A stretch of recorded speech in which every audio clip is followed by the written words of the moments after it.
Today, we're going way beyond the usual online shopping advice. See, we're not talking about a simple customer service mistake or a company with a slow shipping department. No. What we're doing here is a forensic deconstruction of a highly sophisticated predatory system. It's a playbook that's been specifically designed to prey on your trust, to weaponize your own patience, and to turn the very rules meant to protect you into the tools of your own financial loss. This is the world of administrative attrition. It's a strange thought, isn't it? The real damage isn't the broken or a cheap knockoff item you first received. Honestly, that's just the bait. The real loss, the one that really hurts, is the refund you were promised, that just sort of vanishes into thin air. It's theft by paperwork, and it's the calculated ultimate goal of the entire system we're about to pull apart. So let's give this thing its proper name: administrative attrition. And you've got to understand, this isn't just some simple scam. It is a deliberate, methodical process. It takes all the normal, legitimate parts of a return, the waiting periods, the processing language, the customer service scripts, and it completely weaponizes them, turning what should be a path to getting your money back into a ticking countdown to losing it for good. Okay, so here's how we're going to break this all down. First, we're going to look at the waiting game trap and how time itself becomes a weapon. Then, we'll get into the psychology of the politeness ploy. After that, we'll break down the nuts and bolts of the attrition machine itself. We'll explore why our own brains are so susceptible to these traps. And then, and this is the most important part, we're going to build an ironclad defense with something called the 14-day hard stop and finish with a whole new way to think about this stuff. It all starts with the most common and what seems like the most innocent part of any transaction: just time. For a legitimate business, a refund period is just about logistics. But for these operators, that normal grace period gets twisted into their single most effective weapon. And this right here, this is the entire game, their single objective. See, almost every bank and credit card gives you a legal window, usually about 60 days, to dispute a charge. That's your safety net. The entire goal of administrative attrition is not to tell you no, it's to string you along with excuses for just long enough for that 60-day window to slam shut. Because once it does, your bank legally can't help you anymore, your money is gone. This is the perfect camouflage. A legitimate business and a fraudulent one use the exact same words. They both say, oh, it'll be 7 to 10 business days for processing. For a real company, that's just how long it takes. For a scammer, it's a strategic move. They're setting your expectations to a normal timeline, but what they're really doing is starting a secret countdown clock that you can't see, a clock that's ticking away your right. But, before they can run out the clock, they need your help. They need you to play along. And they get it by weaponizing one of our most predictable human instincts, our desire to just be polite and reasonable. This whole thing never, ever starts with an argument. It begins with a perfectly written professional apology. You get a nice-looking email, it's got the logos, the official formatting, and it confirms your refund is pending. This has nothing to do with good customer service. It's all about making them seem credible, creating this fake bond of trust. It's designed to calm you down and make you think, okay, they're a real company, just a little disorganized. And right here, this is the crucial moment. The second you get that first super helpful apologetic email, you feel this wave of relief. You think, okay, great, they're on it, they're helping me. But what you don't realize is that this is a cold, calculated move. It's designed to completely lower your defenses and get you to be patient for the very, very long stall that's about to come next. Let's actually put a name to this tactic: polite friction. It's the deliberate use of courteous, empathetic-sounding language to hide a malicious delay. And it literally flips a switch in our brains. We go from being analytical and protective to being hopeful and cooperative. We actually become active participants in the scam because we want to be a good customer to the nice person on the other end. So we get the psychological setup. Now let's pop the hood and look at the engine that drives this whole thing. This is the step-by-step mechanical playbook of the attrition machine. And the crazy thing is, it's so predictable. It starts with a classic bait and switch, sending you junk so you're guaranteed to want a return. Then comes that professional apology we talked about. Sometimes they'll make you pay for expensive international return shipping, creating what's called a sunk cost trap. But the real core of the scam is the processing limbo and the fake transaction ID, all designed to get them to step 6, keeping your money after your right to dispute is gone. The absolute heart of this machine is the processing limbo. They'll tell you they've received your return, and that's so important because it makes you feel like things are moving forward. But then, your refund just gets stuck. It's in manual review, or it's been escalated to the finance team.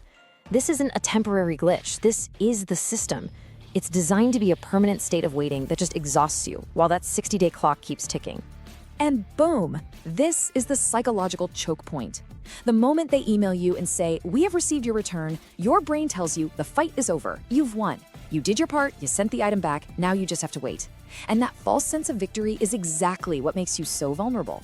You stop paying close attention because you think the whole thing is basically done. And to really sell this false sense of security, they'll often give you a prop, a fake transaction ID. It looks totally official, this long string of numbers and letters. It feels like concrete proof that something happened, but it has absolutely zero banking value. It's nothing more than a psychological tool, kind of a digital pacifier, just to give you that sense of completion and keep you from calling your bank for another week or two. And they keep you in this limbo with a whole script of stall tactics. They'll blame a totally separate billing department to make the company seem bigger than it is. They'll start taking longer and longer to reply to your emails just to wear you down. They might even send you a photoshopped screenshot of a refund confirmation. And if they're international, they know it's almost impossible for you to take any real legal action against them. They exploit that. So the playbook is clear. But why on earth is it so effective? Well, the answer isn't in their system, it's in ours. The real vulnerability here is the series of cognitive traps, these predictable biases that are wired right into our brains that these scammers know exactly how to exploit. Just look at this disconnect. It's incredible. Their script is precision engineered to trigger our default assumptions. They say system upgrade, and we think, oh, okay, normal IT problems. They say our billing department is reviewing, and we picture professionals working on our case. They ask for our patience, and we feel this social pressure to be a reasonable customer. Every excuse they use exploits our natural tendency to give people the benefit of the doubt. The first trap is something psychologists call status quo bias. It's just our brain's natural preference to keep doing what we're already doing, in this case, passively waiting, instead of taking a new, more confrontational step, like calling the bank. It just feels easier to wait than to start a fight. And scammers rely on that inertia. And the second trap, which might be even more powerful, is what we can call the reciprocity of civility. Because the scammer has been so polite and so apologetic, we feel this powerful social obligation to be polite and patient right back at them. We don't want to be that person, the rude customer. And that conditioned politeness is the very thing they use to stop us from taking the one action that would actually save our money. And here's where the manipulation flips. Your own good nature, your own desire to be a decent, reasonable person gets turned against you. You actually become an unwilling partner in their crime. You are actively helping them run out the clock on your own money because you're trying to be fair to someone who is methodically stealing from you. Okay, we have picked this attack apart. Now let's build the defense. This is where we shift from just analyzing the problem to taking direct action. This is a clear, simple protocol that can make you totally immune to this entire system. First, you have to spot the red flags early. Is the return address international, especially to some generic logistics warehouse? Be on high alert. If they ever ask to refund you using something like Zelle or PayPal Friends and Family or crypto, that's not a red flag. That's a blaring siren. It's 100% scam. They're just trying to get you outside the protection of the banking system. And finally, just listen to the ratio. Are you getting tons of apologies but zero actual results? That's the signature move. Now this right here is the most important slide of this entire explainer. This is your critical timeline. The day your tracking number says delivered, a new clock starts, and it's your clock, not theirs. You give them 7 business days from that point. That puts you at about day 14 total. If the money is not physically back in your bank account by day 14, it is a hard stop. No more emails, no more excuses. You file a dispute with your bank immediately. Because you have to remember, on day 60, your rights are gone forever. And here is the key piece of knowledge that gives you all the power. Your bank doesn't care about the seller's story. They don't care about a system upgrade or a billing department review. The only piece of evidence that matters is your tracking receipt that shows the item was delivered. That delivered scan is your golden ticket. It's irrefutable proof that you did your part, and it completely overrides any excuse they can possibly come up with. So here's your safe exit strategy. Around day 12 or 13, you send one last email. You state your intent clearly and calmly. You say, if the refund is not in my account within 48 hours, I will be filing a chargeback with my bank. Then you just watch. It is truly amazing how often a permanent manual review suddenly gets fixed when a chargeback is on the line. And if it doesn't, you act. You file the dispute, you do not wait. We've gone through the system, the psychology, and the defense. Now, let's boil all of this down into one simple, powerful mindset that you can carry with you from now on. It's time for the protective mantra. This is it. This is the only number that actually matters. Not the 7 to 10 business days they tell you, not the 16 digits in their fake transaction ID. 14. 14 days from the moment your tracking says delivered. That is your personal, non-negotiable deadline. So it all comes down to this one simple question you have to ask yourself next time this happens. Who are you going to trust? Are you going to trust their words, their very well-written apologies that are designed to calm you down? Or are you going to trust the simple, cold, unemotional truth of your calendar? Please let this sink in. In this game, politeness is a tactic. A real business with a real problem is going to fix it fast because chargebacks kill their business.